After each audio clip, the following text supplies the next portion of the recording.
Nintendo Switch simplesmente não para, e só em maio a gente já teve o melhor exclusivo do ano até agora, o indie mais surpreendente do ano, e você não tá esperando por ele. Tivemos também jogos conhecidos como Planet of Lana, Biomutant, o remake de Braid, que foi meio esquecido no churrasco infelizmente, apesar de ser um jogo fenomenal, e outras surpresas como Animal Well e Lorelei and the Laser Eyes. Posto que vocês não tinham ouvido falar desses jogos aqui, olha, se são surpresas é porque valem a pena, e ainda bem que vocês acompanham aqui o quadro de tier list do canal. Então, olá meus amigos, eu sou o Coelho no Japão, e tá na hora de avaliar esses e outros jogos, porque após um bom tempo nos preparando e jogando, tivemos o nosso veredito para 24 jogos de maio, lançados para Nintendo Switch na nossa habitual tier list. Lembrando que a maior parte desses games, cara, são multiplataforma, então é um serviço que eu acho muito importante a gente fazer aqui pra nossa comunidade, mas também pra quem gosta de videogame, mesmo quem não tem o Suitão. Então já deixa um like aí no vídeo pra dar aquela força e fazer ele chegar até mais pessoas no algoritmo. Inscreva-se aqui no canal pra ficar por dentro de tudo sobre o universo Nintendo e muito mais. É muito importante estar inscrito aqui no canal e ativar o sininho de notificações. Isso sim, porque aí quando um novo vídeo chegar, ainda mais esse quadro aqui que vocês sabem que dá um trabalhão, você vai receber e poder acompanhar. Dito isso, meus amigos, sem mais delongas, vamos nessa, ver o que tem de bom e ruim chegando pro Suitão. Avaliar um montão de jogo muito maneiro e saber quais vocês devem passar longe. Vem comigo.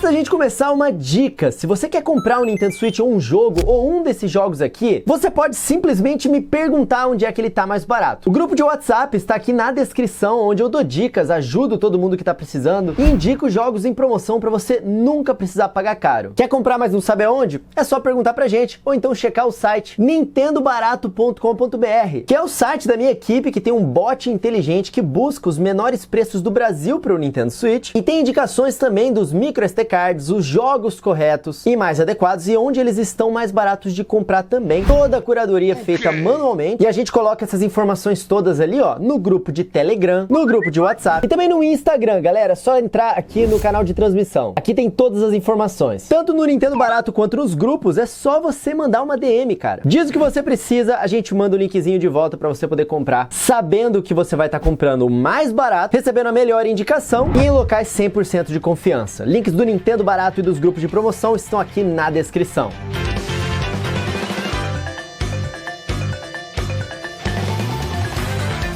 Como sempre, bora começar com os principais lançamentos, que são os jogos maiores, priorizando os exclusivos lançados pela Nintendo, que em maio a Nintendo lançou dois, um excelente e o outro bom. Bom, daqui a pouco a gente fala um pouco mais sobre ele. Meus amigos, deixa eu avaliar pra vocês Paper Mario The Thousand Year Door.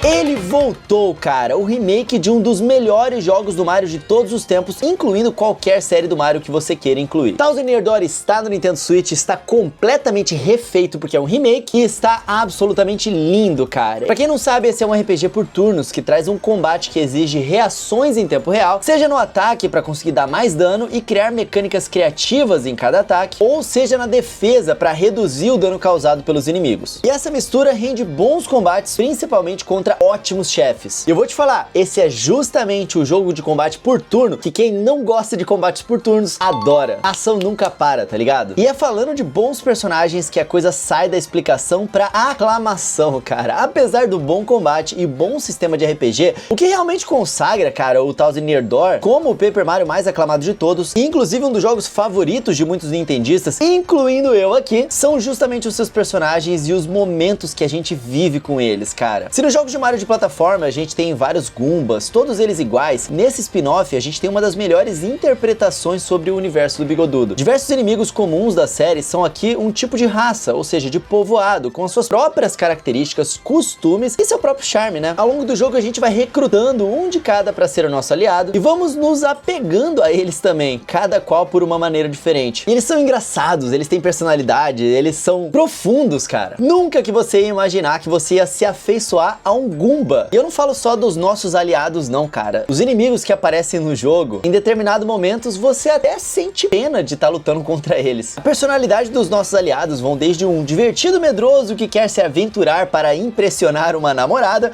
até uma das coisas mais emocionantes que você vai ver em um jogo do Mario. Se a pergunta é, dá pra chorar em Paper Mario The Thousand Year Door? A resposta é, dá sim. Mas não é só em termos de enredo. Mesmo na gameplay os personagens se destacam, já que alguns inimigos te pregam peças ou simplesmente te colocam em situações muito marcantes. Aliás, marcante é bem a palavra para esse jogo. Ao longo das suas mais de 30 horas de duração, podendo chegar a 50 na busca do 100%, o tempo todo o jogo te deixa uma tatuagem na memória. Esse é um jogo que você não vai se esquecer após jogar. Eu acho que essa é uma das frases mais importantes aqui dessa review. Tem alguns jogos que são bons, que você gosta de jogar e que depois você parte pro próximo game e acaba se esquecendo algumas coisas e tudo mais. E tem outros jogos que são tão marcantes que eles ficam guardados com você por muito tempo. Você vai falar desses games para as outras pessoas. Esse é um desses jogos. E tudo isso, cara, em Thousand Year Door tá embalado em trilhas sonoras que te remetem a outros jogos da série e outros fatores, e por isso que eu digo e repito, esse é um dos que melhor, se não o melhor, interpreta o universo do Super Mario. Talvez você não goste do fator aventura, talvez você não goste da exploração do jogo, caso você esteja acostumado com, por exemplo, sei lá, Paper Mario The Origami King, que tem um mapa maior, uma possibilidade de cenários mais ampla. Esse aqui não, cara, ele é um jogo de GameCube refeito, ele tem uma escala menor de mundo e ele tem um vai e vem muito grande que pode irritar às vezes. Vocês viram isso na análise completa que eu trouxe pra vocês aqui no canal. Então é bom ter pelo menos isso em mente, apesar de tantos elogios. Um Paper Mario não vai apagar o outro. Mas felizmente a recriação desse game aqui, desse mundo, foi muito bem sucedida no Nintendo Switch.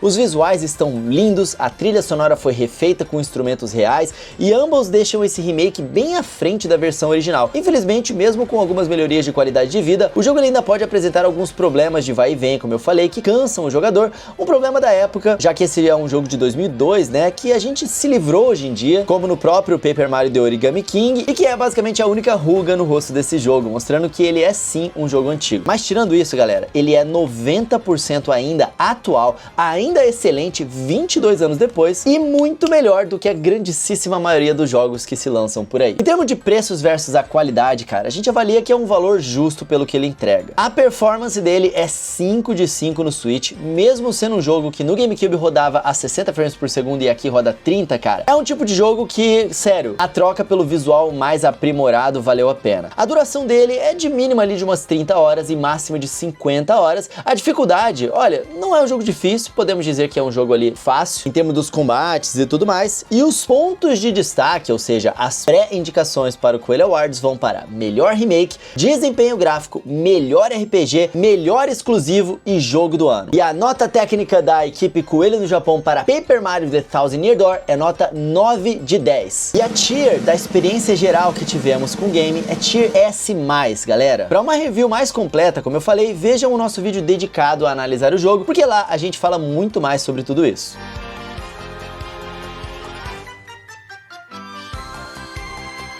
Paper Mario realmente vale muito a pena, cara. Só que em maio a gente não teve apenas um, tivemos 2 exclusivos da Nintendo. Tá na hora de eu avaliar pra vocês Endless Ocean Luminous. A sea of possibilities awaits in Endless. O jogo que ninguém pediu chegou. O terceiro jogo da série Forever Blue finalmente faz o seu retorno no Nintendo Switch após 15 anos desde o último lançamento. Sim, o nome da série no Japão é Forever Blue. Aqui a gente conhece como Endless Ocean. No caso, olhando pelo lado bom, Luminous se destaca como um dos títulos mais serenos e únicos da biblioteca do Nintendo Switch para quem quer relaxar. Se você não sabe do que se trata, é um jogo de exploração submarina bem relaxante com um oceano gerado proceduralmente, onde cada mergulho sempre é diferente. O grande diferencial desse novo título em relação aos anteriores é a introdução de um modo multiplayer online para até 30 jogadores, o que faz com que as descobertas do fundo do mar sejam compartilhadas e ainda mais imersivas. A questão, galera, é que essa diferenciação de cada mergulho, porque eles são gerados proceduralmente, funciona mais ou menos até certo ponto. Tudo é muito meio vaziozão, afinal a gente tá embaixo do oceano, então todos os mergulhos eles acabam mesmo assim ficando meio parecidos. E encontrar 30 amigos para conseguir jogar junto, meio difícil também. Falando sobre a jogabilidade, jogabilidade e os modos de jogo, o jogo ele tem 3 modos principais: Shared Dives, Solo Dives e o modo história, o Story Mode. O modo história, ele se passa em um oceano fictício chamado de Veiled Sea, e o enredo ele vai girar em torno de um ecossistema crítico, né, que se chama World Coral, que tá morrendo. E a nossa missão é investigar o motivo desse colapso e salvar o Recife, ao mesmo tempo que a gente vai descobrindo criaturas misteriosas luminosas que habitam essas águas, lembrando um pouco o conceito de Pokémon Illumina, lembra de New Pokémon Snap? Pois é, a mesma coisa. E aí a gente tem o modo Solo Dive, onde a gente explora diversas áreas do mapa, catalogando criaturas, encontrando tesouros escondidos e curtindo a geografia variada do fundo do mar, onde sem perceber facilmente eu acabava me perdendo em horas e horas de exploração tranquila, admirando a beleza das espécies marinhas. O interessante aqui das Solo Dives é que o Story Mode e as Solo Dives estão interconectados. Para você liberar as próximas missões da história, tem que catalogar uma série de criaturas nas Solo Dives. Então um modo meio que incentiva você jogar o outro. E a mesma coisa acontece nas Shared Dives. Em vez de você mergulhar sozinho na Solo Dive, você pode jogar as Shared Dives, que são o modo online. E não vou mentir, cara, é divertido sim compartilhar as descobertas com os amigos, marcar pontos interessantes no mapa, explorar junto os mistérios do oceano, mesmo sem um chat de voz. A gente até consegue se comunicar com os amigos ali utilizando emotes, garantindo ali umas interações simpáticas e descontraídas, claro que rasas, né? Mas funciona. E claro, o oceano gerado proceduralmente significa que cada sessão do jogo vai ser única, aumentando para muitos jogadores o fator replay. E aí a gente entra na atmosfera do jogo e na trilha sonora dele. Se tem algo que esse jogo faz bem, é criar uma atmosfera única e relaxante. A trilha sonora, ela é composta por músicas bem tranquilas que aparecem e desaparecem, combinadas com os sons naturais do oceano. Definitivamente essa trilha transporta o jogador para um mundo bem sereno. Eles conseguem fazer o que eles querem de tornar esse aqui um jogo bem relaxante, né? O ciclo de dia e noite, ele também acrescenta ainda mais imersão ali no jogo, com vários efeitos visuais bem bonitinhos, como a própria bioluminescência de algumas criaturas à noite e tal. Então é legal você tá mergulhando ali, de repente fica de noite, você vê umas criaturas novas que agora brilham e tudo mais. Tudo muito legal, né? Bom, nem tudo. É aqui que a gente entra com os problemas do jogo. Apesar das qualidades, cara, Endless Ocean Luminous tá longe de ser um jogo perfeito. O visual dele, embora seja bonito e agradável aos olhos em vários momentos, ele definitivamente deixa a desejar quando a gente pensa que ele é um jogo que tá no Nintendo Switch, e ele é um jogo da Nintendo, cara. Sério, falta detalhamento do oceano, falta um pouco mais de vida e complexidade nas paisagens submarinas, algo que poderia ter sido trabalhado para poder criar uma experiência visual mais rica, sabe? E mesmo na jogabilidade, cara, definitivamente ela sofre com uma movimentação meio travadona, a transição também entre as animações do seu personagem não é muito fluida, e os efeitos sonoros eles se repetem de uma forma meio monótona também, sabe? Sem contar na voz que fala com a gente, sério, é uma inteligência artificial com uma voz gerada bem artificialmente, parece que a voz do Google tá guiando a gente, o que eu achei meio esquisito. Isso foi o que me tirou um pouquinho da imersão ali no jogo, mas definitivamente o pior de tudo é a repetição. Esse é o maior problema desse jogo, ele é extremamente repetitivo, todos os modos são meio que variações de si mesmo, e pra você conseguir alcançar, cara, as missões mais pra frente no modo história, você tem que ficar muitas e muitas horas repetindo o mesmo tipo de coisa, às vezes catalogando diversas vezes os mesmos peixes. Então, tipo assim, cara, o jogo é extremamente repetitivo. Se você não liga pra isso, se você só quer entrar nele, relaxar e tudo mais, bom, sem problema pra você, mas saiba que se você quiser, tipo, entender a história do modo história e tudo mais, você vai enfrentar bastante repetição. Aliás, a história nem vale tanto a pena assim também, esse é outro problema do jogo, tá? É uma história bem simplória ali, que é até interessante no início, mas não se desenvolve muito bem. Um outro ponto que pode ser bem negativo para muitos jogadores é a ausência da localização para o português. O jogo ele tem uma enciclopédia, tipo, grande sobre a vida marinha, da vida real mesmo, mas quem não domina o inglês ou o espanhol podem acabar perdendo boa parte dessa experiência, que, na verdade, cara, é a mais rica de todo o jogo. A parte da enciclopédia da vida marinha é bem interessante e bem legal. Mas bora para um veredito aqui, cara. Endless Ocean Luminous entrega uma experiência única de exploração submarina que poucos jogos conseguem oferecer. Isso é verdade. O charme dele tá na simplicidade e na tranquilidade. É uma excelente escolha para quem busca um jogo relaxante, sim, sem pressão, com foco na descoberta, sabe? Ele tem uma história intrigante com mais de 500 criaturas marinhas para catalogar. Então, se você não se importa com a repetição ali, sabe, tem muito para poder explorar e para descobrir. Por outro lado, os gráficos, eles são aquém do esperado, a jogabilidade meio travada e o alto preço de R$250 podem ser fatores que afastam sim alguns jogadores. No entanto, para aqueles jogadores que buscam uma experiência diferenciada e uma oportunidade de mergulhar nas profundezas de um oceano virtual, cara, aí sim, Endless Ocean Luminous pode ser uma boa escolha. Em termos de preço versus a qualidade, pelo menos a gente avalia aqui que é um jogo bem caro, tá? Pelo que ele oferece. A performance dele no Switch, cara, eu vou dar nota 4 de 5, ele roda muito bem, mas assim, a animação travada e os visuais aquém ali vão tirar um pontinho na performance aqui. A duração do jogo, cara, mínima, vai ser ali umas 35 horas pra você fechar o jogo. E não é porque ele é um jogo muito longo, não. É porque ele vai ficar te obrigando a ir pro solo dives ou pra shared dives pra conseguir chegar e desbloquear os capítulos mais pra frente do modo história, tá? E a duração máxima, cara, é infinitas, na verdade, porque você pode ficar explorando lá com seus amigos e tudo mais. Mas, tipo assim, eu diria que pro modo história, sei lá, umas 50 horas, talvez, por aí. Em termos de dificuldade, bom, a gente avalia que ele é definitivamente um passeio no parque, tá? É literalmente esse o propósito do jogo, ser muito fácil. E os pontos de destaque, ou seja, as pré-indicações no Coelho Awards vão para melhor cozy game e melhor multiplayer. E a nota técnica da equipe Coelho no Japão para Endless Ocean Luminous é nota 7,5, enquanto que a tier da experiência geral que tivemos com o jogo é tier B+, galera. Tá, a gente pode avaliar que é um jogo bom. Ele entrega o que promete. Eu só acho que a Nintendo podia ter cobrado um pouco menos nele. Pra uma review mais detalhada, cara, assistam a análise completa que eu trouxe pra vocês aqui no canal, que é essa que vocês estão vendo aí na tela, beleza? Comenta aqui embaixo também se vocês gostaram de Endless Ocean Luminous.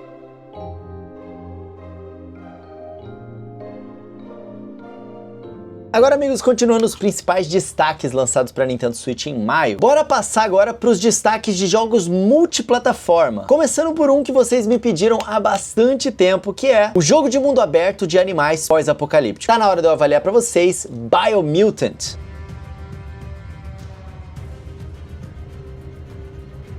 Biomutant não foi um jogo que foi muito bem nas críticas, e até dá pra entender o motivo. Ele não tem algo que vai, tipo, te impressionar individualmente falando. Mas estou aqui pra dizer pra vocês que isso não faz dele um jogo descartável, porque embora ele não tenha um extraordinário em particular, o conjunto da obra, cara, ainda é bom. Então é um daqueles jogos pra ficar atento quando eles caem de preço, sabe? Biomutant é um jogo de ação e RPG em mundo aberto, onde a gente protagoniza um tipo de mamífero bípede lutador, mas que, além de artes marciais, se dá bem com armas de fogo também, e se isso não fosse suficiente, ainda temos poderes psíquicos. Pois é, uma mistureba, mas que até dá certo. O contraste, cara, que esse jogo tem entre mundo pós-apocalíptico povoado por animais antropomórficos, ou seja, aqueles animais que têm características humanas, sabe? Acaba sendo algo que chama a atenção enquanto você explora o mapa aberto, repleto de todo tipo de perigo, e escolhe entre lados para conseguir se aliar, aumentando assim o fator RPG do jogo, né? Vale mencionar também que o jogo ele tem uma influência de HQs, tanto em visuais como caixas de diálogo, esse tipo de coisa, como também uma forte presença de um narrador no jogo. Então tem vários elementos interessantes num mesmo pacote de bolacha. É aquela coisa, cara, tem jogos que não necessariamente tem um fator específico que é o que define ele, que faz muito bem, mas todos os outros são satisfatoriamente positivos pra você gostar da experiência, sabe? Essa é que é a questão. Jogos assim não costumam ser muito bem avaliados, mas ainda assim podem ser divertidos. O port pra Nintendo Switch, ou seja, a adaptação do jogo pra Nintendo Switch, de modo geral, ficou bom, tá? No lançamento ainda tinham alguns problemas maiores, mas que foram corrigidos e estão sendo corrigidos com patches ainda. Os mais graves já foram, e por enquanto parece que algumas texturas bem baixas vão ficar onde estão mesmo, tá? Sendo assim, cara, esse é um daqueles jogos pra quem curte ter aquela experiência de jogo grande em modo portátil, mas que não vai agradar quem for mais exigente graficamente falando, sabe? Mas é bom eu estar trazendo essa análise pra vocês aqui agora, depois dos updates, porque o jogo sim melhorou bastante depois dos updates. Em termos de preço versus a qualidade, a gente avalia que é um pouco caro, tá? Dá pra comprar um pouquinho mais barato ali na eShop do Canadá, mas é um daqueles que eu recomendaria vocês esperarem uma boa promoção.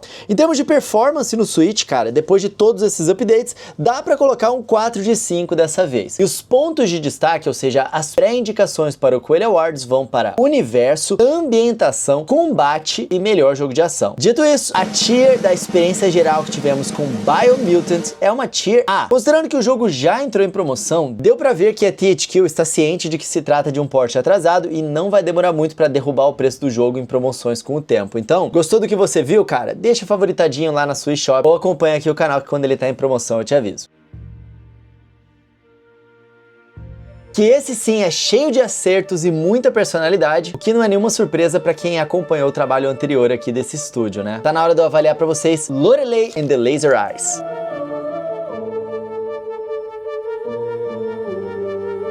Curiosamente, cara, o estúdio do runner musical pop Sayonara Wild Hearts desligou o volume do rádio e partiu para um puzzle de investigação, onde o som mais presente é justamente o dos passos do jogador revirando uma mansão em busca de pistas. Os caras deram um 360 na hora de fazer esse game, cara. Mas vocês já sabem, né? Se eu digo que é o estúdio de Sayonara Wild Hearts, é bom prestar atenção nesse aqui. Sendo bem direto e reto, esse é um dos melhores indies da história em dois sentidos. A arte, puzzles, que é o gênero do jogo, tá? Esse aqui é do gênero puzzle. Falando em termos de arte, é impressionante o que foi feito aqui, cara. Simplesmente todo objeto, todo personagem, todo cômodo da casa, tudo é lindo. E é estiloso de uma forma muito única e muito criativa, cara. E de certa forma bem psicodélica também. E é aqui que temos o principal elo do estúdio com o seu jogo anterior. Sayonara Wild Hearts é bem psicodélico também, né? A fotografia do jogo é sem igual, os ângulos que mudam drasticamente a cada mudança de cômodo, e mesmo a trilha sonora que é sumida quando ela aparece é muito boa, cara. Sério, artisticamente falando, esse aqui é um jogo 10 de 10. Agora, em termos de puzzle, o jogo ele também decide que ele quer se destacar no gênero. Ele te avisa que é bom jogá-lo com um celular ou fisicamente um bloco de notas ou uma calculadora ali do seu lado, porque os puzzles vão exigir mais do que uma etapa para serem resolvidos. Lembra antigamente, cara, quando a gente jogava com um bloquinho de notas do lado para não se esquecer certos detalhes? E hoje em dia a gente já não faz mais isso, porque os jogos meio que entregam pra gente de bandeja. Esse é um daqueles jogos que resgata essa sensação e de uma forma muito legal também, porque os puzzles são inteligentes e são feitos em várias etapas, então você vai precisar ter isso por perto. Além de usar também diversos tipos de conhecimentos diferentes, então é bom anotar. E a promessa aqui é cumprida. Alguns dos puzzles desse jogo parecem ter vindos de um vestibular, sério. É um Enem The Game. Mas calma, eu sei que isso não parece nem um pouco divertido, mas é um videogame, cara, é divertido. É o tipo de puzzle que tudo pode ser uma dica, uma palavra numa fonte diferente que alguém falou, um chamativo visual destacando um número que, somando com uma frase, se chega a uma senha. É bom ter atenção o tempo todo nesse jogo. Infelizmente, esses puzzles acima da média, uma arte acima da média, acabam perdendo seu sabor com um level design que, infelizmente, não é tão bom, tá? Estamos falando aqui de puzzles realmente difíceis que estão distribuídos pela mansão sem ordem ou indicação de ligação imediata. Então, além do quebra-cabeça em si, saber onde aplicar o resultado dele é outro puzzle. Então, o tempo inteiro você vai estar checando as suas notas aqui e quebrando sua cabeça pensando, tá, o que eu devo colocar aqui nessa parte? Putz, será que tem a ver com isso? Será que tem a ver com aquilo? Imagina o seguinte, você encontrou uma folha com puzzle, daí você quebra sua cabeça e tal. Consegui a resposta é 27. Daí, um segundo depois, putz, o que eu faço com esse número 27, sabe? Essa situação acaba desanimando um pouco, inclusive na resolução dos puzzles, porque você não sabe se vale a pena se desdobrar para algo que você não sabe se vai ser realmente útil naquele momento, e você não tem segurança de que já tem todas as peças para resolver aquele quebra-cabeça, ou se alguma coisa ou alguma dica ainda não foi apresentada. E esse é o grande problema do jogo. Às vezes, cara, simplesmente você não sabe se você não conseguiu resolver o puzzle porque você é burro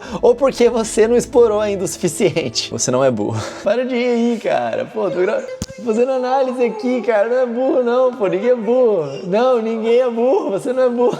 Enfim, cara, o produto é ótimo, ou seja, os puzzles. E a embalagem desse produto é ótima, ou seja, a arte. Mas esse jogo entregou mal esse produto. Não a ponto do jogo ser ruim, muito longe disso. Você vai conseguir progredir no jogo, só talvez demore mais do que a sua paciência gostaria, sabe? Sabe quando um time tá jogando bem e um jogador faz ele perder a final? Pois é, Lorelei and the Laser Eyes traz essa sensação. Quase um dos melhores indies do Switch, mas mesmo perdendo a final, ele ainda é vice e se consagra como um dos melhores jogos indies, pelo menos do ano. E um dos destaques aí dos jogos de puzzle, principalmente por quem gosta de estar em um local perdido, sem indicações e não se importa de zanzar por aí. Eu tenho certeza que muitos de vocês adoram esse tipo de coisa. Para de rir, cara!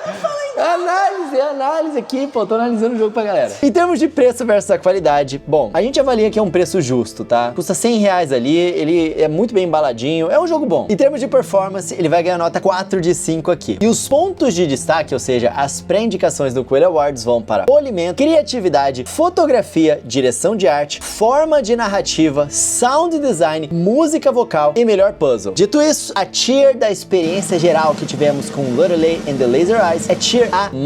É definitivamente mais um acerto do estúdio Simogo. Definitivamente também tem que ficar de olho em tudo que esses caras fizerem no futuro, porque eles têm uma visão bem diferente aí e bem legal também.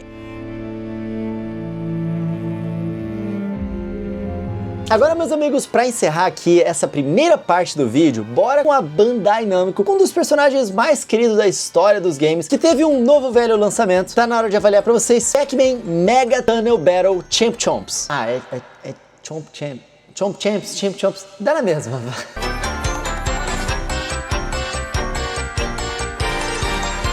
Esse jogo, pra quem não tá ligado, é um Battle Royale de Pac-Man. E é isso, beleza? Próximo jogo, Battle Royale de Pac-Man. Se já jogaram aí o Pac-Man 99, vocês devem se lembrar, né? Brincadeiras à parte, a única coisa que realmente merece uma explicação é o seu sistema de invadir jogos alheios online. É um Pac-Man Souls-like, meus amigos. É isso. Calma, é porque no Souls-like tem essas... Tô muito brincalhão, né? Vou continuar aqui. Nesse jogo, cara, a gente é literalmente o Ultimate Comilão Pac-Man e só a nossa fase não vai ser o bastante, tá ligado? De resto, sério, é só um Battle Royale de Pac-Man. Ele tem bastante customização do nosso personagem, tem bastante ícone, aquele básico de jogos multiplayer online moderno. Mas falta tanta coisa mais proveitosa no jogo, como, sei lá, mais modos, uma campanha, quem sabe? Ele já tem caído de preço em promoções, mas na real, cara, ele é um jogo grátis que, por medo de morrer cedo, até por ele ser já um substituto do Pac-Man 99, te cobra um valor pra você passar a ideia de, agora que já comprou, joga aí, né? Sei lá, não sei, talvez essa seja a ideia. O que provavelmente não deve dar certo por muito tempo, mas ainda tem gente jogando, tá bom? Em termos de preço versus a qualidade, cara, a gente avalia que é um jogo caro, tá? E a performance dele no Switch vai ganhar nota 4 de 5 porque existe um input delay. Exatamente, não é nota 5 de 5, porque tem um esquisito atraso em relação a quando a gente aperta um botão no controle e quando ele realmente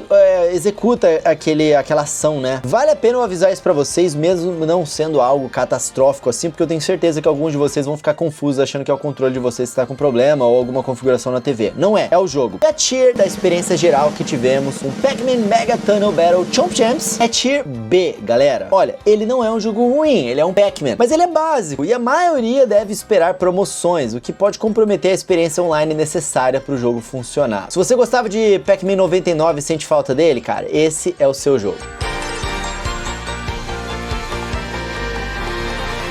Vamos entrar agora na parte 2, meus amigos, das grandes surpresas que tivemos no mês de maio para Nintendo Switch. E assim como a Nintendo Switch é um videogame móvel que a gente leva para qualquer lugar, mudamos um pouco do cenário aqui, mas a qualidade do conteúdo, ó, maravilhosa aqui para vocês. Maio foi um dos melhores meses para os jogos indies no Nintendo Switch, cara. Então é natural que a gente tenha muitas surpresas para poder mostrar. E a primeira delas já é um alerta máximo para vocês prestarem atenção. Não estou brincando. Tá na hora de eu avaliar para vocês a Thousand X Resist.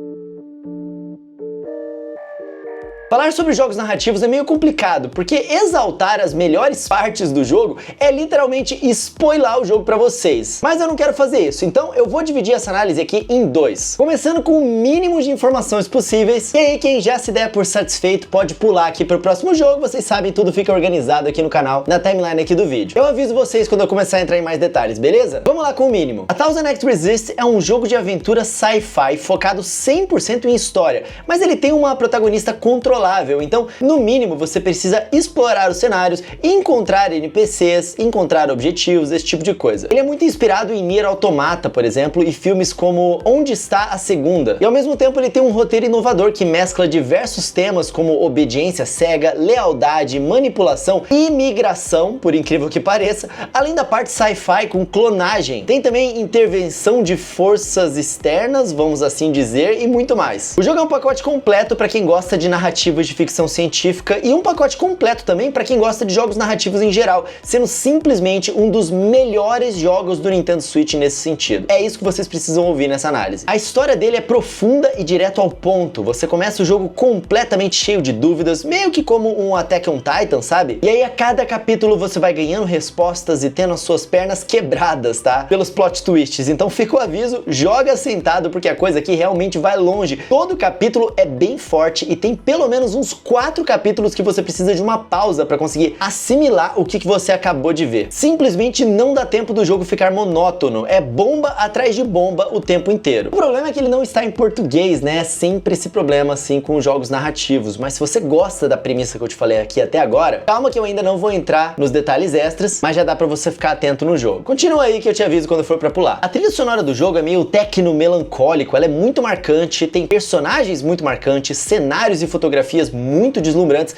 Aliás, toda a parte visual desse jogo é bem marcante, tá? E o jogo é relativamente pesadinho pro Nintendo Switch, considerando ele ser um indie de um estúdio estreante.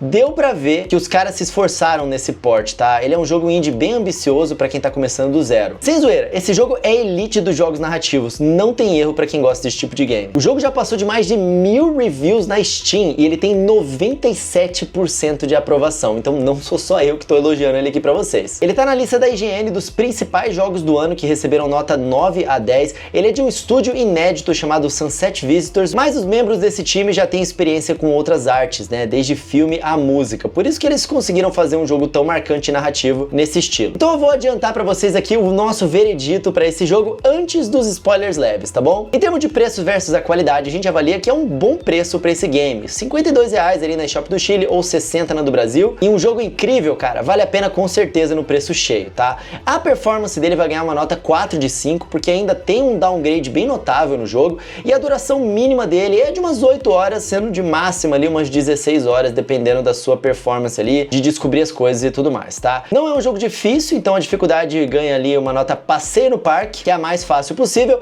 e os pontos de destaque, ou seja, as pré-indicações para o Coelho Awards vão para novo universo, sound design, música digital, música vocal, trilha sonora, character design, ambientação, fotografia, direção de arte, NPCs, atuação, né, a dublagem do jogo, diálogos, impacto, enredo, melhor jogo narrativo e indie do ano. E a nota técnica da equipe Coelho no Japão para A Thousand X Resist é nota 8,5. E a tier da experiência geral que tivemos com o jogo é definitivamente uma tier S, meus amigos. O que significa que esse aqui está na elite dos jogos lançados neste ano. Uma pena o jogo não estar em português, então avalie o seu domínio aí da língua inglesa e opte por jogar ou não, tá? Se o idioma não for uma barreira, não deixe de jogar A Thousand X Resist. Gostou? Então beleza, cara, você pode pular pro próximo jogo já, skipa aí alguns minutinhos ou utiliza a timeline do vídeo aqui pra você pular pro próximo capítulo. Quer saber um pouco mais? Então vamos lá pra alguns spoilers leves que pode te fazer sair de cima do muro pra pegar esse game. Nesse jogo, a humanidade ela enfrenta uma doença que uma força não humana, digamos assim, trouxe. No passado, uma menina imune formou uma espécie de colônia de clones dela, mas elas vivem no subsolo, porque as clones não são imunes como ela, tá?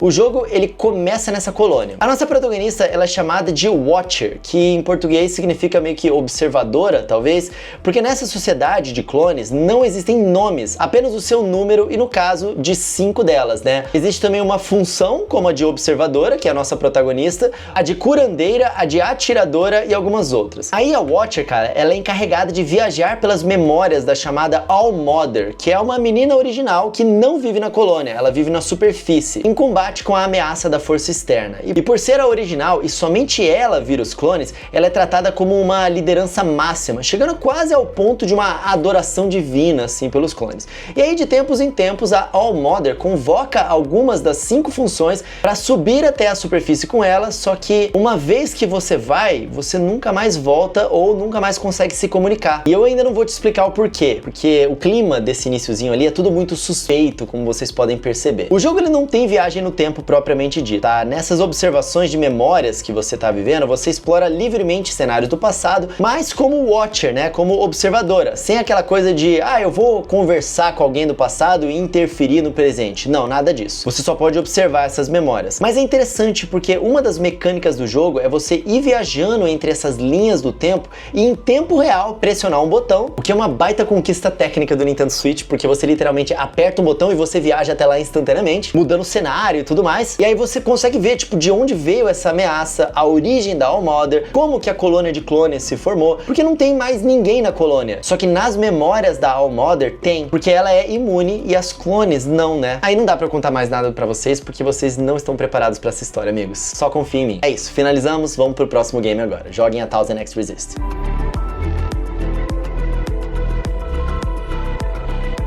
Agora, amigos, um jogo indie que ganhou muito destaque no mês de maio foi esse próximo game aqui. Eu quero avaliar pra vocês agora Animal Well.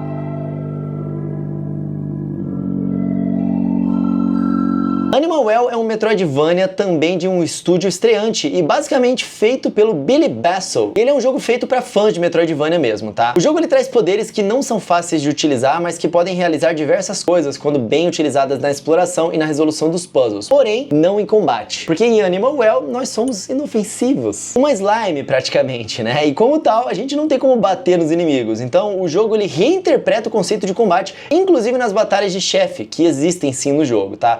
Os segredos do jogo estão muito bem escondidos, porque ele é um jogo que sempre tem algo a mais para você descobrir e coletar extras, esse tipo de coisa, tá? Aliás, coletar extras é um pouquinho trabalhoso, alguns para você conseguir chegar onde você tem que chegar, em termos de, ele tá trancado por um desafio meio alto, mas também às vezes podem ser um pouco trabalhosos, porque eles podem estar realmente em um cantinho perdido no mapa, que só utilizando a habilidade X e fazendo, sei lá, a ação Y, você consegue finalmente localizar esse colecionável. Eu não recomendo você ter o Animal Well como seu primeiro Metroidvania. Como eu falei, ele é um jogo já pra quem é fã do estilo de jogo. Se for o seu primeiro Metroidvania, eu acho que você vai ter dificuldade. Mas se você gosta de Metroidvanias, aí eu digo, não deixe de jogar Animal Well, porque ele é um jogo que sabe que você já jogou diversos jogos desse estilo e ele vai te tirar da sua zona de conforto, onde ao longo do jogo, o seu protagonista se torna super forte e devastador. Mas aqui não, você começa e termina como uma slime. É um take diferente nos Metroidvanias, né? Em termos de polimento, cara, o jogo é impecável. É absurdo como um jogo tão sem linearidade consegue não ser quebrado em nada. E é por isso que o jogo conseguiu nota 90 a mais no Metacritic. É difícil achar defeito nele. Ele é muito redondinho, sabe?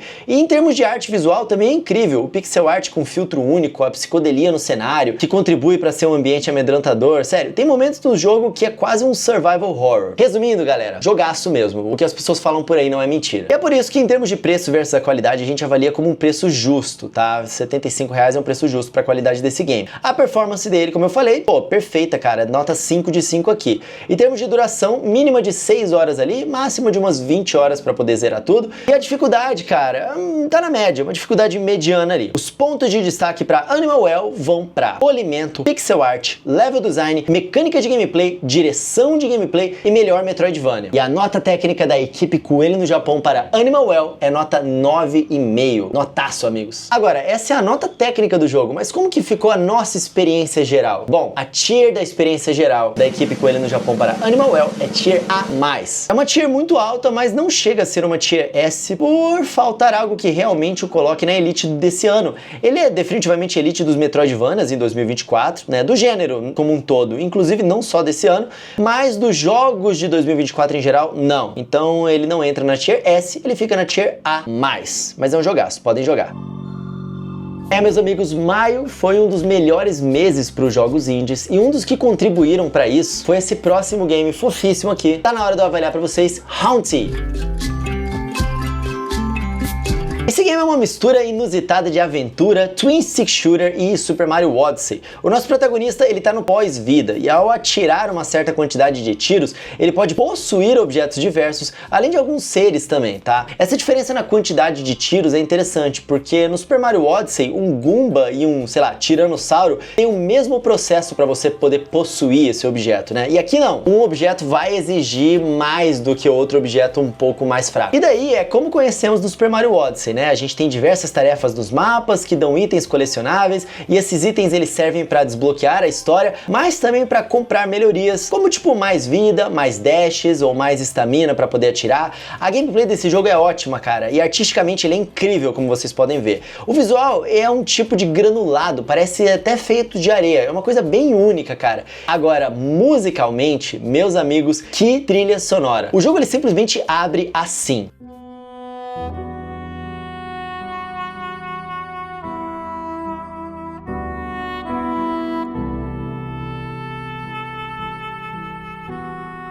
Uma das melhores trilhas do ano com facilidade, essa aqui provavelmente vai entrar aqui a trilha sonora nas pré-indicações, mas as indicações a gente só vai saber no final do ano, mas ouve só mais essa música aqui.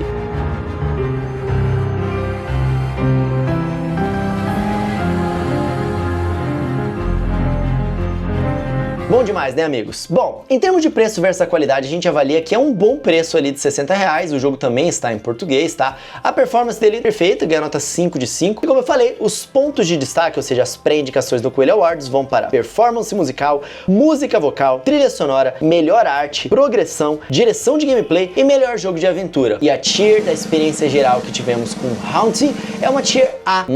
Esse aqui é um ótimo jogo indie para quem curte experiências diferenciadas, ao mesmo tempo que parece familiar com um jogo muito popular do Super Mario. Agora, amigos, esse próximo jogo faz algo que muitos de nós pedíamos. Tá na hora de avaliar para vocês The Land Beneath Us.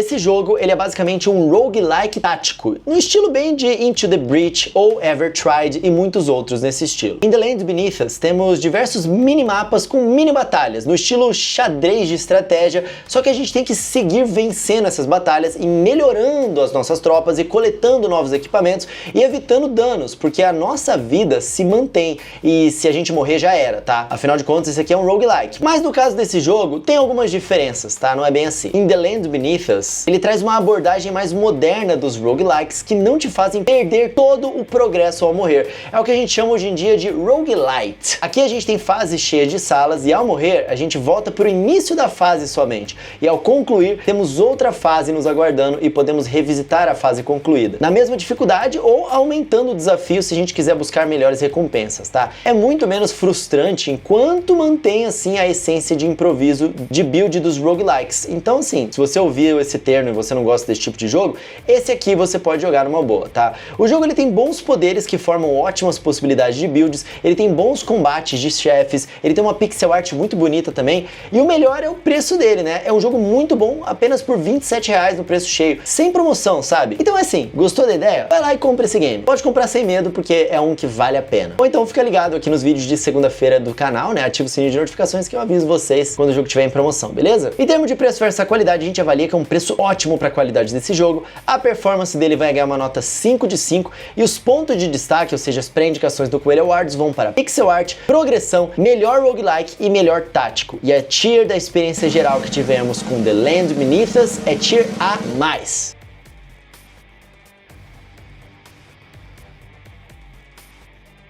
Agora esse próximo game aqui, ele representa muito bem um estilo de jogo que tem crescido bastante. Tá na hora de eu avaliar pra vocês Xuan Yuan Sword 7.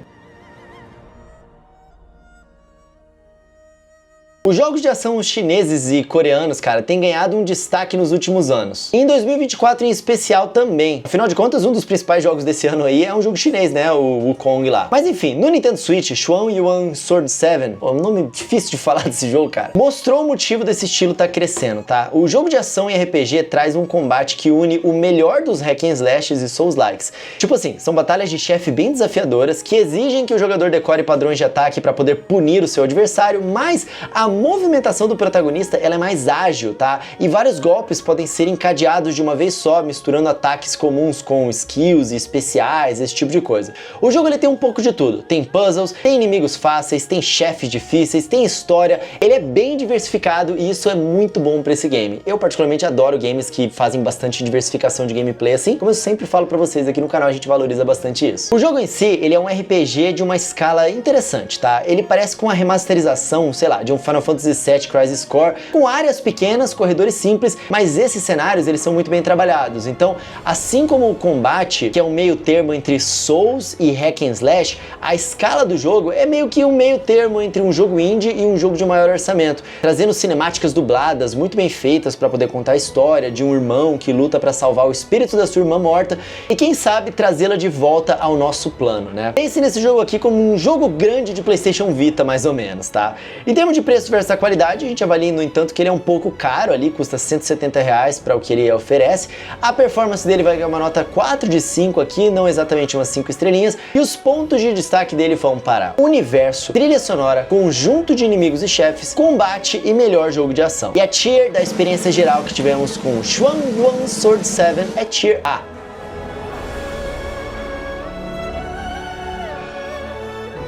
A maioria dos jogos costumam ser bastante de ação, né? Mas saindo um pouco de ação e indo para raciocínio, deixa eu avaliar para vocês Paper Trail.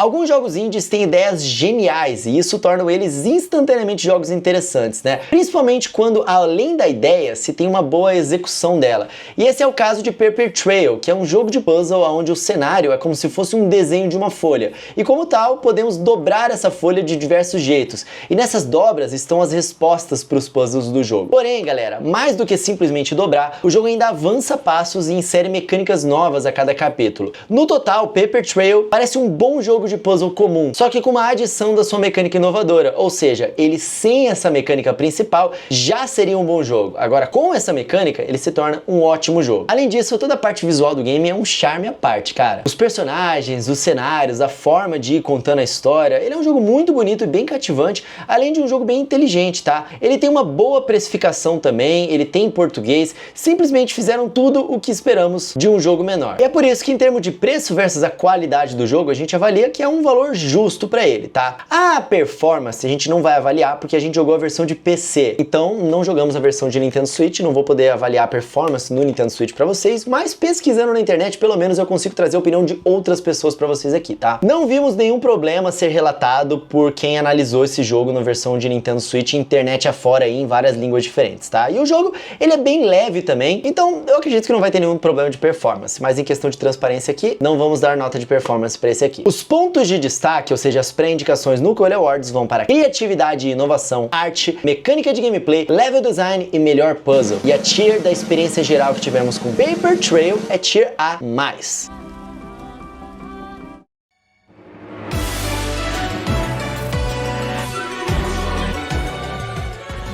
Beleza, galera, agora a gente entra aqui na parte dos jogos que ainda valem a pena conhecer, apesar de serem um pouco menores, tá? Vale a pena conhecer tanto no bom sentido quanto no mau sentido pra gente sair correndo desses games também, tá? Provavelmente a maioria desses jogos aqui você não vai ver outras pessoas fazendo análises aqui, mas a equipe Coelho no Japão está aqui pra isso, galera. Então bora começar logo com o nosso primeiro jogo. Quero avaliar pra vocês Little Kitty Big City.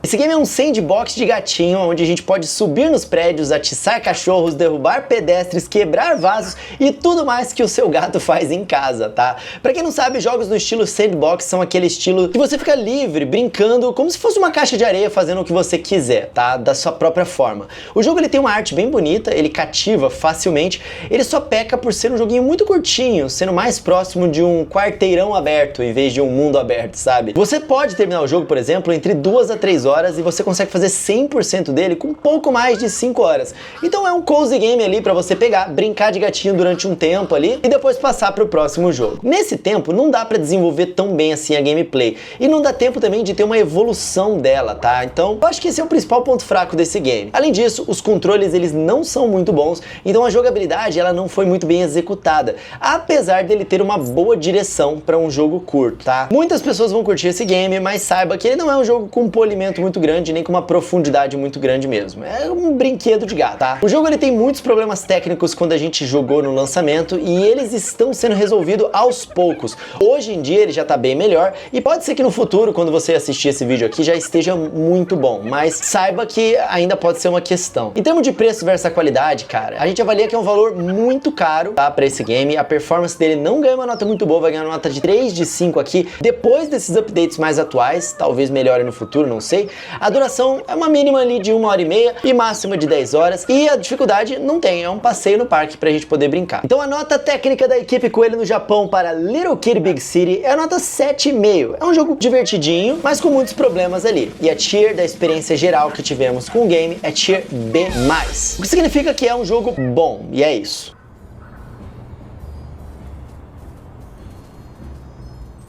Um outro game que chamou a atenção, cara, nas Nintendo Directs, e vale a pena a galera ficar de olho, é esse próximo game aqui. Agora eu quero avaliar pra vocês Umbra Claw.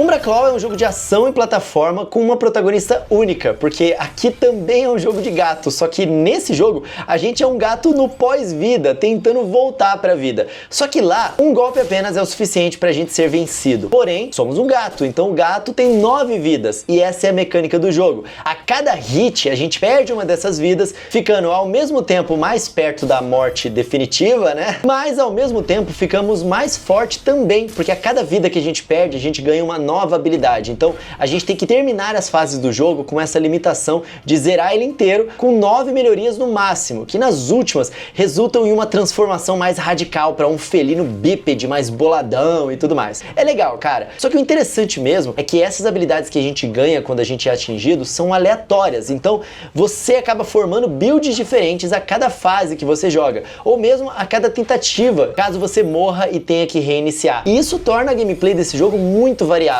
Você tá sempre tentando aprender a lidar com os recursos que a aleatoriedade te dá, e isso é empolgante, até mesmo para um fator replay, tá? O jogo ainda tem uma opção de dificuldade que estende as 9 vidas para o jogo inteiro, o que deixa a coisa mais difícil, e não apenas 9 vidas por fase, sabe? Em termos de preço versus qualidade, a gente avalia ainda que ele é um pouco caro, ele custa R$125 ali, mas pelo menos o jogo tá em português. A performance é ótima, ganha nota 5 de 5 ali, sem problemas. Os pontos de destaque vão para criatividade e inovação, arte, forma de narrativa, mecânica de gameplay e melhor jogo de ação. E a tier da experiência geral para Umbra Claw é tier A. Agora, galera, falando em ação, tá na hora de eu avaliar pra vocês Morbid: The Lords of Ire. Depois de um jogo pixel art no estilo top-down, a série Morbid, ela migrou para um formato 3D tradicional de Souls-like mesmo, tá? O jogo ele é ao mesmo tempo um Souls comum, mas que resgata sua origem para criar algo com personalidade nos cenários dos Souls. Então esse é um Souls-like, só que com a sua própria personalidade. É um jogo um pouco diferente. Ao começar, o jogo ele não é um mundo aberto, nem mesmo interconectado. Ele tem fases guardadas por chefes. E sim, você pode utilizar Fast Travel para viajar entre pontos dessas fases, como se fosse um mundo conectado. Mas não existe um ponto onde você atravessa a fase 1 e chega na fase 2, por exemplo, tá? O fator de RPG do jogo, ele é pouco presente, né? Normalmente Souls-likes costumam ter bastante mecânicas de RPG, esse aqui é bem pouquinho. Existem algumas armas para você escolher o seu estilo e você pode reforçar atributos dessas armas,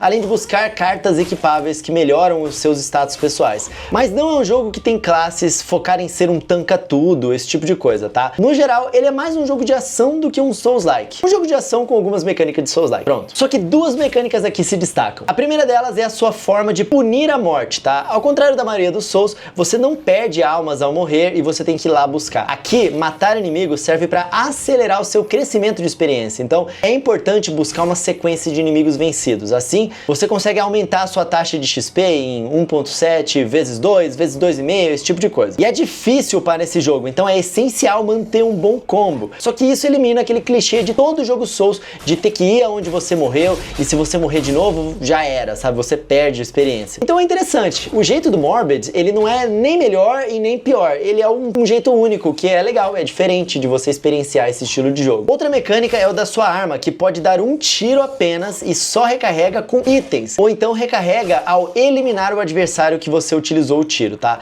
Parece um pequeno detalhe, mas isso aqui adiciona uma camada muito boa de estratégia, porque você passa a se planejar melhor sobre com qual inimigo você vai gastar aquela bala primeiro, quando você vai gastar, esse tipo de coisa. O jogo, infelizmente, é bem feinho, tá? Parece uma remasterização de um jogo de PlayStation 2, mas pelo menos ele é fluido e não presenciamos muito bugs, então é só aguentar a cara feia mesmo, porque o jogo é até divertido. Em termos de preço versus qualidade, a gente avalia que é um pouco caro, R$87 pelo que ele oferece, tá? E também não está em português. A performance dele vai ganhar uma nota 4 de 5 e os pontos de destaque para ele, ou seja, as pré-indicações do Coelho Awards, vão para conjunto de inimigos e chefes, combate e melhor jogo de ação. E a tier da experiência geral que tivemos com Morbid: The Lords of Ire é tier B+.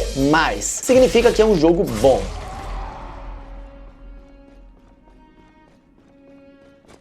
Deixa eu contar um pouquinho pra vocês agora sobre esse outro game que vários me perguntaram aqui no canal, Surmount.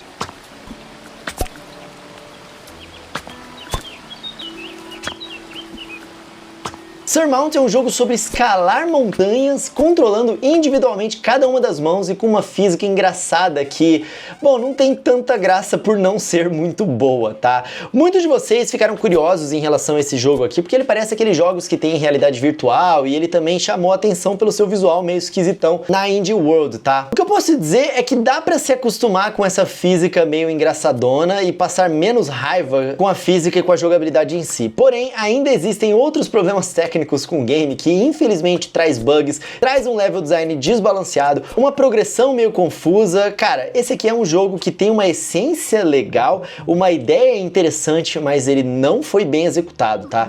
É um jogo perfeitamente jogável e até chega a divertir. O problema é só arrumar tempo pra ele no momento onde tem tanta coisa boa pra jogar, sabe? Em termos de preço versus qualidade, a gente avalia que é um pouco caro. Ele custa 50 ali, não recomendaria vocês pegarem pelo preço cheio, mas tem uma demo gratuita disponível, então vocês podem jogar aí a demo do game, tá? A performance dele, infelizmente, ganhou uma nota 3 de 5 e a tier da experiência geral que tivemos com o jogo é tier C+, o que significa que é um jogo mediano. Mudando um pouco os ares aqui, saindo de um jogo que não funciona muito bem, que era bem mediano, vamos pra um que é bem melhor do que isso. Tá na hora de avaliar pra vocês Lysfanga The Time Shift Warrior.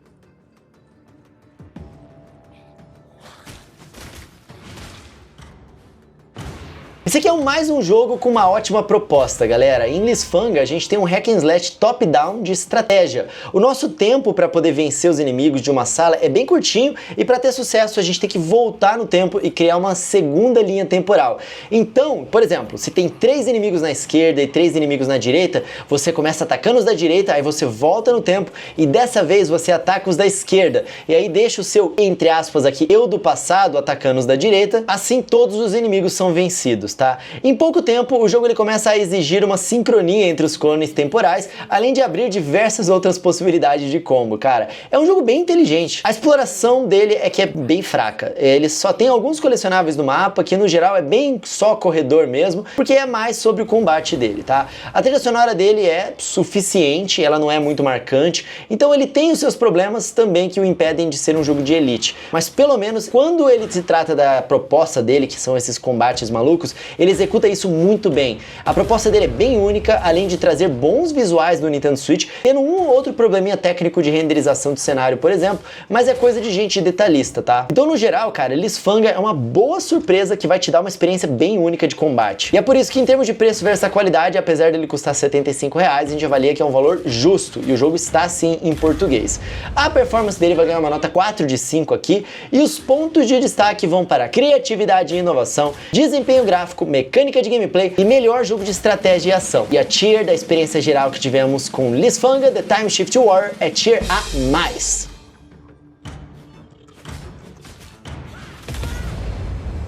Eu sei que muitos de vocês gostam de Picross, cara, que é uma franquia da Nintendo, curiosamente, desenvolvida por um outro estúdio, que nem parece que é uma franquia da Nintendo, mas tem o nomezinho dela ali. No mês de maio lançou uma nova versão do Picross em parceria com uma outra empresa. E esse jogo é o Picross S Namco Legendary Edition.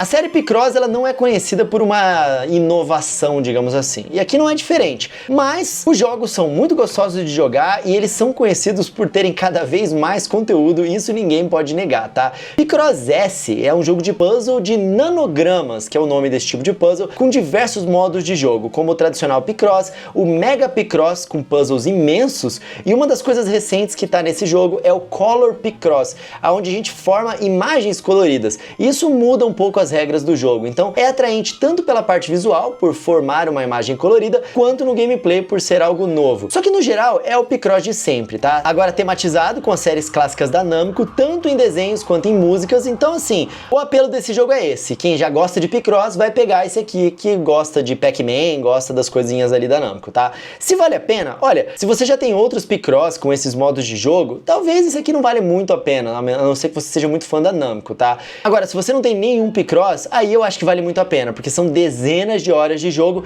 e num jogo muito bem polido, já que a Jupiter basicamente só lança Picross e 2 vezes ao ano. Então, eles estão cada vez mais aprendendo a fazer esses jogos melhor e melhor, tá? Em termos de preço versus qualidade, a gente avalia que é um preço justo, tá? Ele tá em português, custa R$55, tem uma demo, se você quiser baixar a demo ali, inclusive vários Picross tem demo, caso você queira baixar várias demos de vários jogos pra ter um Picross completão, né? A performance dele, bom, ganha nota 5 de 5, não tem nenhum mistério aqui. E os pontos de destaque, ou seja, as pré-indicações no Coelho Awards vão para excelência em conteúdo e melhor puzzle. E a tier da experiência geral que tivemos com Picross S Namco Legendary Edition é tier A. Tem um outro game que trouxemos aqui nos vídeos de segunda-feira no canal, cara, que a gente sempre pede pra vocês comentarem quais dos lançamentos que vocês querem que a gente traga análise, né? E um desses games é esse próximo jogo, tá na hora de avaliar pra vocês, Imagine Earth. Much building land is possible within the radius. Como já era de se esperar, esse aqui é um jogo de gerenciamento onde a gente tem um tipo de comércio entre os planetas. E a nossa missão é povoar o nosso próprio planeta, contratando diversos serviços de diversas raças alienígenas, tá? Esse universo criado pro jogo é bem interessante e muito bem estruturado, inclusive, tá? Em termos de gameplay, o jogo ele faz o necessário para conseguir chamar a atenção do seu nicho, das pessoas que gostam de jogos de gerenciamento, trazendo vários desafios de gerenciamento para sua sociedade não falir em nenhum dos recursos necessários para mantê-la viva. E é legal esse modelo de cidade que é um planeta, sabe? É algo mais estético do que uma revolução de gameplay, mas funciona. O jogo em si, ele não é nenhum grande destaque, mas como gerenciadores de cidades, ainda mais em formatos de planetas, né, não são tão comuns quanto, sei lá, outros gêneros de jogo, tipo Metroidvanias ou roguelikes, acaba que Imagine Earth é uma recomendação válida pro seu nicho. É uma pena que o jogo ele é um pouco caro, custando R$74 ali. Recomendo vocês aguardarem os vídeos de segunda-feira aqui no canal, ativa o sininho de notificações inclusive, tá? Pra esperarem uma promoção, mas ele tá em português. A performance dele vai ganhar uma nota 4 de 5 aqui e os pontos de destaque vão para melhor universo e jogo de estratégia. E a tier da experiência geral que tivemos com Imagine Earth é uma tier B+, porque é um jogo bom. Agora deixa eu avaliar pra vocês esse game aqui que se chama Soul Link.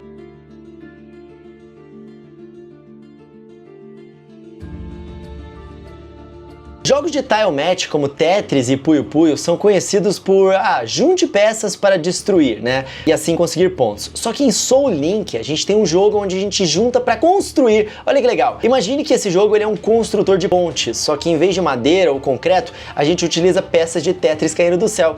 O jogo ele também tem habilidades para conseguir desbloquear, né? Que mudam a física e adicionam um toque de personalidade para as estratégias necessárias. E isso é muito bem-vindo, cara. Ele é um jogaço? Ele é o GOT? Não é. Mas ele é bem simples e é um jogo ancorado na sua ideia diferente, tá? Ele cumpre essa ideia. E o melhor, tem consciência de que ela é simples e que cobra somente R$20. Então sim, é um jogo que vale a pena. Você que é fã de tile match vai pagar um precinho por algo simples, mas diferente. E é por isso que a gente avalia que o preço versus a qualidade, R$20 ali, é um bom preço para esse jogo, tá? A performance dele vai ganhar nota 5 de 5, nenhum mistério, e os pontos de destaque vão para melhor puzzle. A tier da experiência geral que tivemos com Soul Link é tier B+. Entramos agora no nosso top 5 final aqui dos últimos games para poder avaliar para vocês. Então, deixa eu contar um pouquinho para vocês do que eu achei de Capes. Capes é um jogo de estratégia tático, um pouco de RPG, mas muito mais na onda de um XCOM ou um Mario Plus Rabbids, tá? Ele tem uma temática de super-heróis, no entanto, mais precisamente um X-Men. É isso, cara. Finge que é X-Men misturado com XCOM e não licenciado, tá? A história do jogo, ela explora os personagens, além de entrar em outras discussões, até mesmo políticas. Embora não faça isso lá muito bem, tá? O bom mesmo do jogo é a gameplay. Além de cada herói ter o seu modo próprio de combate e não serem muitos heróis, a ideia é mais você, tipo, masterizar e evoluir os poucos heróis que tem, porque cada um deles é bem único. Um destaque do jogo vai para as missões de stealth, além também da presença de side quests focadas em um herói em particular. Então você consegue se aprofundar naquele herói que você gostou mais, tá? O jogo roda bem em geral no Nintendo Switch, mas tem alguns bugs que estão em outras plataformas também, tá? Pelo que a gente pesquisou, não é coisa exclusiva do Switch. Um bug frequente, por exemplo, que a gente presenciou bastante quando a gente jogou, foi o da música simplesmente sumir. Pois é, dependendo do quanto você vê esse vídeo, dá uma pesquisada no estado desse jogo aqui, tá? Principalmente se você quer uma trilha sonora no jogo. Então fiquem de olho aí se o jogo teve updates na hora que vocês forem comprar, tá? Infelizmente, a gente avalia que o preço versus a qualidade dele é caro, R$150, não está em português. A performance dele vai ganhar uma nota meio baixa, assim, de 3 de 5. Os pontos de destaque vão para conjunto de personagens jogáveis, jogáveis e melhor jogo tático, e a tier da experiência geral que tivemos com Capes é tier B. É um jogo que tem potencial, mas precisa reduzir o seu preço e adicionar português para ficar mais valioso na nova biblioteca do Switch. Esse próximo game aqui tem uma demo disponível, caso vocês queiram jogar ele de graça e testar se vocês curtem por conta própria, tá? Tá na hora de eu avaliar pra vocês Blade Jumper.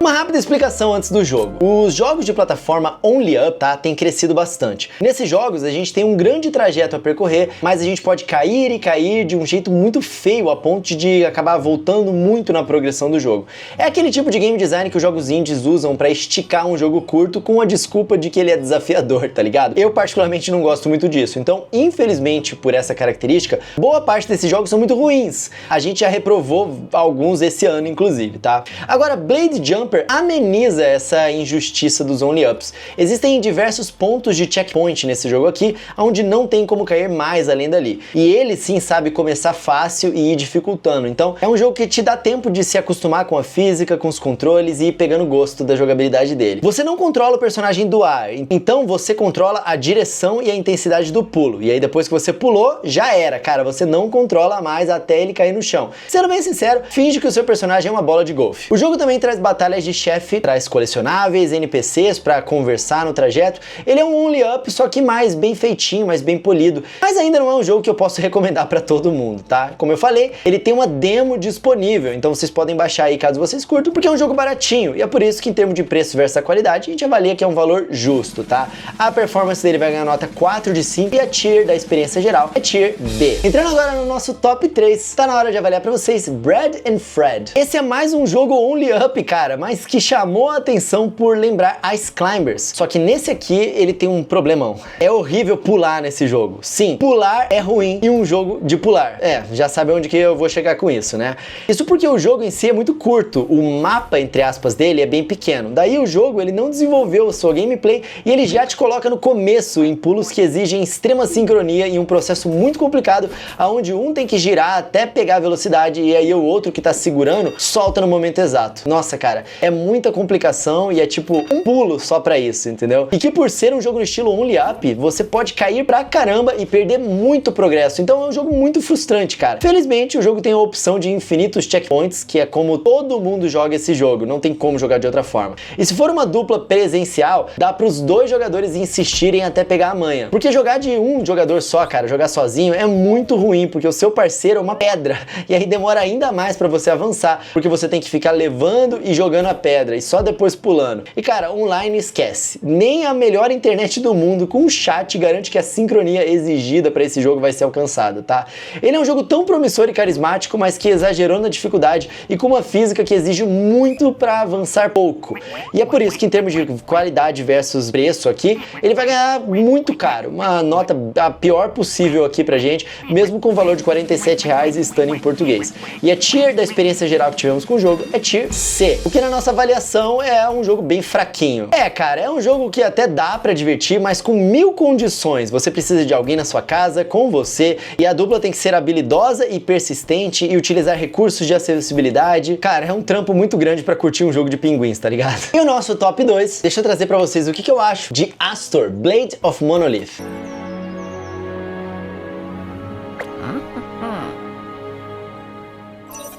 Astor é um jogo de ação e aventura ok. Essa é a grande definição dele. Ele tem uma exploração ok, um combate ok. Tecnicamente falando, ele tem gráficos até bonitinhos no Switch, mas com baixo polimento. Então os gráficos também são ok. Meio que pra cada elogio tem uma crítica nesse jogo, sabe? Os verdadeiros problemas dele são a falta de algo único. Você se sente jogando só mais um action adventure e o seu preço de R$127 não é muito convidativo, tá? Não é que o jogo é ruim, ele é um jogo ok de ação e aventura. Se um dia ele tiver com uma promoção de 80% de desconto por R$20, aí sim dá pra recomendar pra vocês tranquilo. Mas por enquanto a gente avalia que em termos de preço versus a qualidade é um jogo muito caro, tá? E a performance dele vai ganhar uma nota 4 de 5. E a tier da experiência geral que tivemos com ele é tier B, significa que é um jogo ok. Agora, pra gente finalizar, galera, bora finalizar com notícia boa. Um dos jogos indies mais lendários da história e que iniciou aí a onda de jogos indies populares, chegou na sua versão mais atualizada no Nintendo Switch. Tá na hora de avaliar pra vocês Braid Anniversary Edition.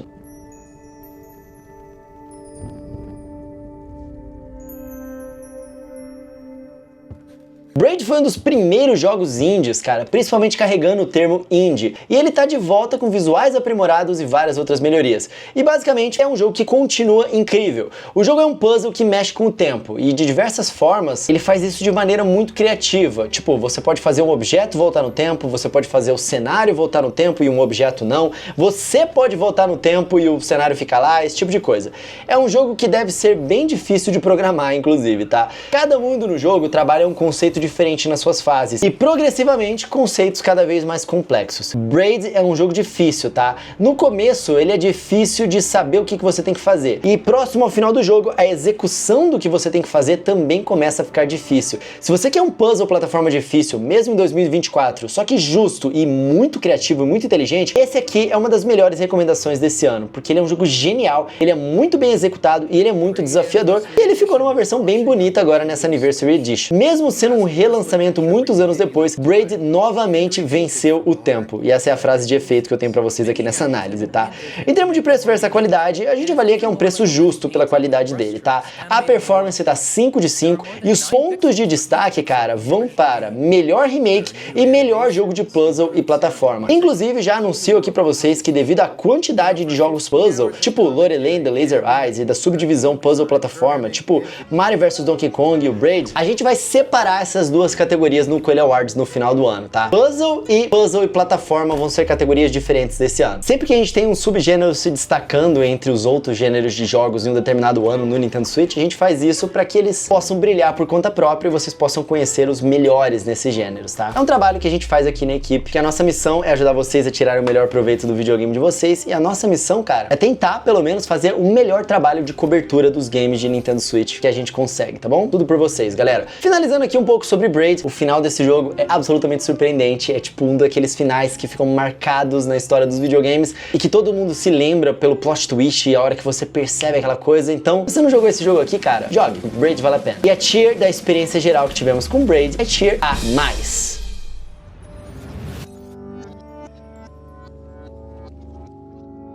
Beleza, meus amigos, esses foram todos os games avaliados por nós aqui. Bora dar uma olhada na nossa tier final e como que ficou ela nessa recapitulação, porque foram tantos games que a gente jogou em conjunto aqui na equipe Coelho no Japão que fica até difícil de lembrar. Começando na tier S+, que significa que são jogos elite do console no geral, tá? S+, nesse mês tivemos Paper Mario The Thousand Year Door. Aí na tier S, dos jogos que são elite do ano, tivemos a Thousand X Resist, joguem esse aqui. Na tier A+, de jogos ótimos, tivemos Haunted, Animal Well, Lorelei and the Laser Eyes, Braid, Paper Trail, Lysfanga and the Time Shift Warrior e The Land Between Us. E na tier de jogos muito bons, na tier A, tivemos Biomutant, Xuan Yuan Sword Set, Umbra Claw e Picross S Namco. Na tier de B+, de jogos bons, tivemos Endless Ocean Luminous, Little Kitty Big City, Morbid Lords of Ire e Imagine Earth e também Soul Link. Na tier B dos jogos ok, tivemos Capes, Pac-Man Mega Tunnel Battle, Blade Jumper e Astor Blade of Monolith. Na tier C+, de jogos medianos, tivemos Surmount e na tier C, de jogos fraquinhos, tivemos Brad and Fred.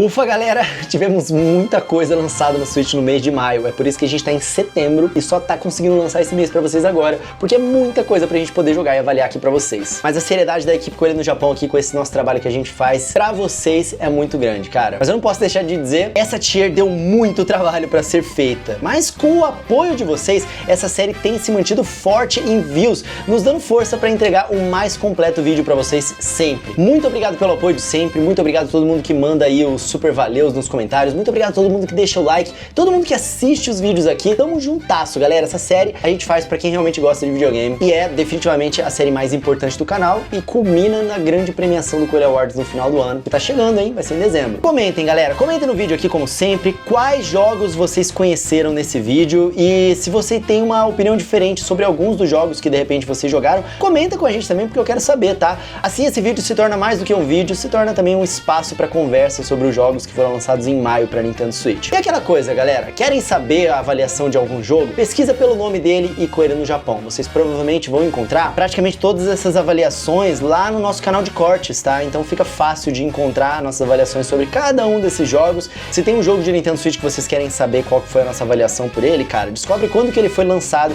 e aí vocês buscam por Coelho, Tier e o nome do mês. Pronto, vocês vão encontrar a nossa avaliação desse jogo com certeza, tá bom? Tamo juntas, galera. Muito obrigado por todo o apoio de vocês aí sempre, de verdade mesmo. Se você não tá inscrito aqui no canal, se inscreve aí, é a melhor forma de ficar por dentro de tudo sobre o universo Nintendo. E ativa o sininho de notificações pra não perderem essa série aqui no canal que a gente lança todos os meses e outros vídeos que a gente lança pra vocês também. Lembrando que aqui na descrição tem os grupos do Nintendo Barato, é muito importante vocês estarem dentro desses grupos pra vocês não perderem a oportunidade de encontrar promoções pra poder pagar mais barato nos jogos de Nintendo Switch, nos gift cards, no Nintendo Switch em si. Então estejam nos grupos de Nintendo Barato, porque quanto mais gente também nesses grupos, mais eu consigo negociar com as empresas descontos, cupons exclusivos e preços mais baixos, beleza? Me segue nas redes sociais lá também, @RodrigoCoelhoC, tô lá no Blue Sky já, então me segue lá no Blue Sky, é a mesma arroba do Twitter, do TikTok e do Instagram, Rodrigo Coelho C em todas as redes sociais. Me segue por lá, galera, porque agora sim, eu vou ficando por aqui. Lembre-se sempre, sejam gentis com as pessoas, porque é isso que é o mais importante que a gente tem aqui na nossa comunidade. Muito obrigado por serem sempre assim tão acolhedores aí com todos. E agora sim, meus amigos, nos vemos no próximo vídeo. Um tapa na pata do coelho pra dar sorte. Até a próxima. Valeu!